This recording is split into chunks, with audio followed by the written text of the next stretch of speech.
माही जी, हमारा अगला सेगमेंट है सोशल इंक्लूजन। जैसे कि हम जानते हैं living in society and living with society both are different.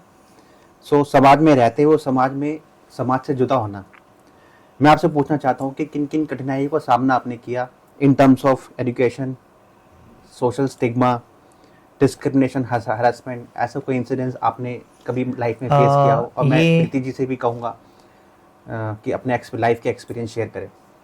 पहले माही जी। मैं आपको बता दूं कि ट्रांस कम्युनिटी में सिर्फ ये ट्रांसजेंडर ही नहीं है जिनको ये चीज़ें सरवाइव करनी पड़ती हैं। आज हमारे फीमेल को कहते हैं कि बेटी बचाओ बेटी पढ़ाओ, बट कहीं ना कहीं फीमेल को भी ये चीज़ें सरवाइव करनी पड़ती है, चाहे वो एजुकेशन को लेके हो, लाइफ में सोसाइटी मेंटेनेंस को लेके हो। तो आज फीमेल भी उसी दौर से गुजर रही हैं, उनका भी संघर्ष काफ़ी टाइम से चल रहा है, हमारा भी चल रहा है। और जैसे एक फीमेल को है कि मतलब पीरियड्स के टाइम में वो काफ़ी संभल के चले, वो घर पे ना कोई चीज़ को हाथ लगाए, या फिर वो कॉलेज जा रही है तो उनका टाइमिंग क्या है, वो चार लड़कों से हंस के बात नहीं कर सकती। वैसे हमारे साथ भी होता है कि अगर हम आ रहे हैं जा रहे हैं तो लोग नज़र बहुत अच्छे से रखते हैं कि मतलब कहाँ जा रहे हो, कहाँ आ रहे हो, कौन आ रहा है आपके पास, नहीं आ रहा है। प्लस आपको पिचिंग बहुत सुनने को मिलती है कि मतलब आपको पीछे से ऐसे टोन मारेंगे कि मतलब आपका मन करेगा कि आप जाकर सुसाइड कर लो। और ये चीज सबसे खराब चीज होती है, चाहे वो फीमेल हो या ट्रांस वुमेन हो, उनके घर में भी उनको इतना टॉर्चर मिलता है, और बाहर से भी अगर कोई बैक पिचिंग करे ना तो उनके मन में, कहते हैं ना कि सबका माइंड एक जैसा नहीं रहता है, हैप्पी एनी टाइम नहीं रहता है, तो वो कहीं ना कहीं वो गिल्ट फील रहता है एनी टाइम। और कोई बैक पिचिंग करे तो उनको ऐसा लगता है यार घर पे भी ये मिल रहा है, बाहर भी वो मिल रहा है, तो लाइफ जीना क्यों। और इसी कारण से बहुत सारे फीमेल हो, ट्रांस वुमेन हो, बहुत सारे लोगों ने सुसाइड किया है। तो हमारे समाज में ये चेंजेस होना बहुत ज़रूरी है कि आप लोगों को अच्छा नहीं बोल सकते तो प्लीज़ उन्हें आप बुरा भी फील ना कराएं, क्योंकि आपके दो वर्ड बुरे बोलने से किसी की ज़िंदगी जा सकती है, और दो वर्ड अच्छे बोलने से किसी में समाज को बदलाव में लाने की ताकत आ सकती है। तो मैं समाज से एक ही चीज़ कहूँगी कि बैक पिचिंग ना करें। दूसरी चीज़ है कि सोसाइटी के माइंड में पहले से बहुत सारी चीज़ें हैं कि बैगिंग, सेक्स वर्क, ये सारी चीज़ें, तो अभी भी लोगों को चेंजेस के लिए हम लोग जॉब कर रहे हैं, जैसे प्रीति है जॉब कर रही हैं, और भी बहुत सारे लोग अलग अलग फील्ड में जॉब कर रहे हैं, बट उनके माइंड में कहीं ना कहीं वही चीज़ है कि अगर ट्रांस वुमेन है तो यही चीज़ें करती हैं। इसकी वजह से लोग मतलब आपको सोसाइटी में कोई भी चीज़ के लिए आपसे सही ढंग से बात नहीं करेंगे। अगर आप रूम देखने जा रहे हो तो जल्दी आपको रूम नहीं देते, अगर रूम देते हैं तो उसके रेंट्स बढ़ा देते हैं। तो ये सारी प्रॉब्लम्स हर ट्रांस वुमन को कहीं ना कहीं फेस करना पड़ता है। तो एजुकेशन में आपको क्या लगता है कि ट्रांसजेंडर किस स्थान पे है? एजुकेशन में हमने कुछ स्टोरी सुनी है कि स्कूल में कुछ बुलिंग की जाती है और हरासमेंट की जाती है, और जिस वजह से साइकोलॉजिकली काफ़ी इम्पैक्ट पड़ता है। जैसे आप स्कूल का बोल रहे हो, तो स्कूल में तब तक अच्छा रहता है जब तक आपके जेंडर के बारे में लोगों को पता नहीं चलता है। अगर आप एज अ बॉय पढ़ाई कर रहे हो तो एज अ बॉय पढ़ाई कर रहे हो, अगर आप एज अ फीमेल पढ़ाई कर रहे हो तो फीमेल।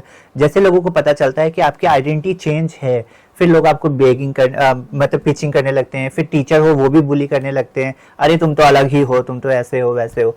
अभी मैं बीए ग्रेजुएशन हूँ, पर मैंने अभी तक अपना मार्कशीट और सीएलसी नहीं उठाया, क्योंकि मैंने अपना जेंडर चेंज कराया है, तो इस हिसाब से मुझे वो सपोर्ट नहीं मिला जिसकी वजह से मैं बीए पार्ट 3 का मार्कशीट उठा पाऊँ। तो कहीं ना कहीं ये चीज़ अभी भी होती है। कोई डिस्क्रिमिनेशन, कोई ऐसा इंसिडेंस आपने कभी अभी एक्सपीरियंस किया हो? बहुत होता है कि अगर आप कॉलेज के टाइम में, मैंने जब भी घर से निकलती थी तो लोगों की मतलब कहते हैं ना वो ना ही आपको फीमेल में गिनते हैं ना ही मेल में गिनते हैं। आपको हमेशा बोला जाता है अरे ये तो लड़की चाले करता है, अरे ये तो ऐसे ही है, ये तो इसके बीच में रहता है, अरे इसको तो उन लोगों के साथ होना चाहिए। मतलब वो आपकी आइडेंटिटी जानते नहीं है, लेकिन आपको मतलब वो अपने हिसाब से कोई भी कैटेगरी में वो डालते रहते हैं। और जहाँ तक मेरा सवाल है कि ट्रांसजेंडर्स, इनकी हिस्टोरिकल बैकग्राउंड है? जी हाँ जी, जैसे आप जानते हैं कि राम जी जब 14 वर्ष का वनवास जा रहे थे तो उस समय ना फीमेल, मेल और ट्रांस सभी उनको विदाई देने के लिए आए हुए थे। तो उन्होंने जाते समय कहा था कि जितने भी भाई बंधु हैं या बहनें हैं वो अपने अपने घर जाए, हम मिलेंगे, यहाँ पे आके दोबारा मिलेंगे। तो उस समय उन्होंने सिर्फ मेल और फीमेल को जाने के लिए कहा था, जो ट्रांस कम्युनिटी के लोग थे वो वहीं रह गए थे। तो उस समय जब वो 14 साल के बाद आए ना, तो जब उन्होंने ट्रांस कम्युनिटी को देखा कि वहीं पे, तो उन्होंने उनसे पूछा कि आप यहाँ पे क्यों हो। तो उन्होंने कहा आपने तो कहा था कि जो पुरुष हैं महिलाएं हैं वो अपने अपने घर को जाएं, और आपने हमें कुछ आदेश नहीं दिया था तो हम आपका यहीं पे इंतजार कर रहे थे। तो उस समय उन्होंने कहा था कि अगर आपकी 14 साल की तपस्या है तो हम आपको वरदान देते हैं कि आगे फ्यूचर में आपकी ब्लेसिंग भी काम आएंगे, और आपकी दुआएं बदुआएं जो भी आज माने जाते हैं, और आगे आपका नाम होगा, एक काम होगा आपका। तो आज कहीं ना कहीं वो चीज दिखती है। They were the loyal ji towards the Rams. जी, वो चीज दिखती है। मैंने भी एक स्टोरी सुनी थी, Aravan son of Arjun and Naga युक्ता, जी। नागा कन्या।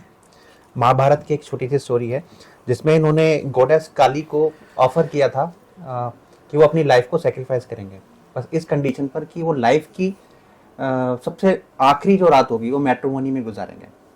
But because he was about to be killed, तो nobody wants to get them married with one night Ravan. So फिर जब कृष्ण को पता लगा तो कृष्ण ने एक ब्यूटीफुल मोहिनी को रूप धारण किया और उनसे शादी की। सो ये बहुत ही अच्छी स्टोरी थी जी। सो माई जी, हम अपने अगले सेगमेंट में आना चाह रहे हैं, इकोनॉमिक पार्टिसिपेशन। सो 2011 सेंसस के अनुसार भारत में लगभग 5 लाख ट्रांसजेंडर्स हैं। हमने बहुत ही कम सुना है कि किसी ने बहुत ही बड़ा मुकाम हासिल कर लिया हो, कोई है भी तो बहुत ही मिनिस्क्यूल 0.001% होगा। इवन जिनको जो रिस्पेक्टेबल जॉब मिली भी है तो दे आर अंडरपेड।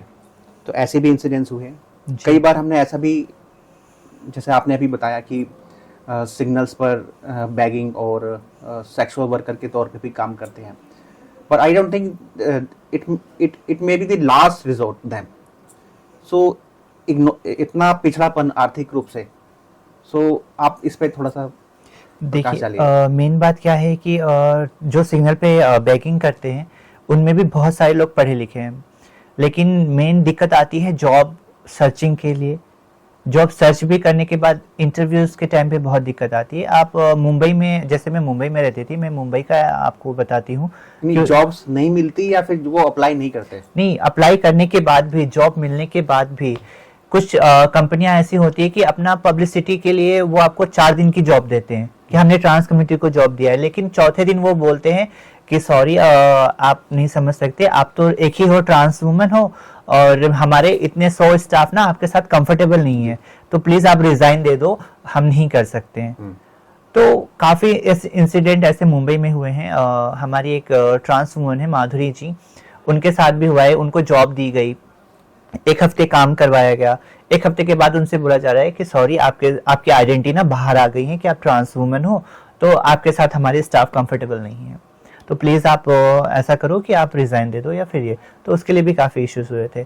दूसरी चीज है कि अगर जब आप अपने इंटरव्यू के लिए जाते हो तो सबसे ज्यादा दिक्कत आती है हमारी डॉक्यूमेंट्स में, क्योंकि हम जब एजुकेशन लेते हैं तब हम एज अ बॉय लेते हैं, सेक्स चेंज कराने के बाद हम एज अ फीमेल हो जाते हैं। उसके बाद हमारे जब इंटरव्यू ली जाती है तो हमारे डॉक्यूमेंट्स देख के बोले जाते हैं ये तो मेल नाम से है, आप फीमेल खुद को बता रहे हो, तो ये चीज मैच नहीं हो रही, तो हम आपको सेलेक्ट नहीं कर सकते। तो ये सारी चीजें बहुत दिक्कत आती है, जिसकी वजह से बहुत सारे एजुकेटेड ट्रांस वुमन जो हैं और ट्रांस मेन जो हैं वो चाहते हैं क्या कि यार इतने धक्का मुक्की खाने से अच्छा है ना कि जो इजीली अर्न हो रहा है वो हम कर लेते हैं। जैसे बहुत सारी ट्रांस वुमन है सेक्स वर्क पे लाइन पे चली जाती है, क्योंकि उनपे वो बर्डन नहीं होता, वो टेंशन नहीं होता, वो इजी मनी कमा लेती है। और बैगिंग में भी सेम है। और यही अगर जॉब उनको प्रोवाइड की जाए तो कल वो बैगिंग करते हुए, सेक्स वर्क करते हुए उस सिग्नल पे ना दिखेंगी, कल वो एक जॉब करते हुए प्रोफेशनल लाइन पे दिखेंगी। और ट्रांस वुमन को अगर जॉब पे रखा जाता है ना तो वो मेल फीमेल दोनों को हैंडल कर सकती हैं। अगर आप फीमेल को रखते हो तो वो फीमेल से बात करती है, मेल को रखते हो तो वो मेल से बात करती है, पर वो एक ट्रांस वुमन ऐसी जेंडर है जो मेल फीमेल दोनों से बात कर सकती है। तो ये चीजें हैं। और ये चीजें ना कोई सोचता नहीं है, मतलब करने से पहले। जैसे अगर कोई ट्रांस पर्सन जाएगा भी तो जाने के बाद में वो क्या सोचेंगे, ये नहीं देखेंगे, वो उसके जेंडर पे ही सीधा उंगली उठाते हैं। आप फीमेल दिख रहे हैं, आपके डॉक्यूमेंट्स मेल वाले हैं, बट उसको समझने के लिए बहुत दिमाग, दिल, सारी चीजें लगानी पड़ती है। और ट्रांस वुमेन जो है वो जब आगे जाती है, आगे कदम बढ़ाती है, तो उनकी ये बातें सुन के साइड हो जाते हैं। और जो हमारी नई जनरेशन के बच्चे जो ट्रांस अभी आ रहे हैं नए नए, उन लोगों के लिए भी हम लोग ये चाहते हैं कि जैसे हम लोग जॉब कर रहे हैं वो भी आगे जॉब के रास्ते पे जाएं, क्योंकि उसमें भी अभी तो काफी वो पढ़ रहे हैं। और जो पुराने टाइम के लोग हैं उसमें भी काफी ग्रेजुएट लोग हैं, काफी पढ़े लिखे भी हैं, बट वो जॉब का पर्पस अगर वो देखते हैं तो वहाँ इंटरव्यू देने के लिए कहाँ जाएंगे? इसके लिए वो job का कुछ अवेयरनेस नहीं है। करना बहुत जरूरी है। ऑफिस लाइन में, स्कूल में बच्चों को अवेयरनेस करना बहुत जरूरी है, उनको नॉलेज देना बहुत जरूरी है कि आपके साथ साथ एक ट्रांस कम्युनिटी भी है जो इन लाइन में सरवाइव करना चाहती है और उनको आपको मौका देना पड़ेगा। और जैसे कि माई जी ने बताया था कि हमारी जो फैमिली है, मम्मी पापा हैं, घर वाले, वो निकाल देते हैं, बट उनको निकालने के लिए मजबूर कौन करता है? यही समाज। सोसाइटी। हम्म, ये वो हर कोई माँ बाप जो है अपने बच्चे से प्यार करता है, चाहे वो लंगड़ा लूला जैसा भी हो, लेकिन सोसाइटी को सोसाइटी कहते हैं- को पेरेंट्स प्रेशर ज्यादा- किया जाता है, सोसाइटी क्योंकि प्रेशर किया जाता है। सोसाइटी वो आपको ज्यादा बोलती है कि think हम आपको करेंगी। कास्ट से निकाल देंगे, हम आपको कि ये आपका बेटा है, ऐसा क्यों कर रहा है, ऐसे क्यों चलता है, ऐसे कपड़े क्यों पहनता है, इसके शौक अलग हैं, हमारे बच्चों पे क्या असर पड़ेगा? तो ये चीजें बोल बोल के माँ बाप के कानों में से खून निकाल देते हैं सोसाइटी वाले। वो मजबूरन ना चाहते हुए भी दिल पे पत्थर रख के उनको बोलते हैं कि आप बेटा इसकी वजह से बाहर रहिए। मुझे पूरे गांव पे केस करना पड़ा था और मेरे जो ट्रांस कम्युनिटी के लोग थे वो भी मेरे घर पे आ गए थे कि तुम बेगिंग करने चलो। मैंने बोला मैं तो बिल्कुल नहीं करूंगी, अगर आप मुझ पे प्रॉब्लम क्रिएट करोगे मैं आप पे भी केस करूंगी।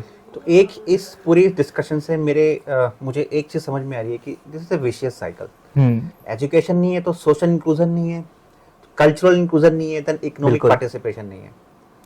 सो इकोनॉमिक पार्टिसिपेशन होने के लिए जरूरी है कि ट्रांसजेंडर्स कम्युनिटी को फाउंडेशन दी जाए, एजुकेशन बैकग्राउंड दी जाए।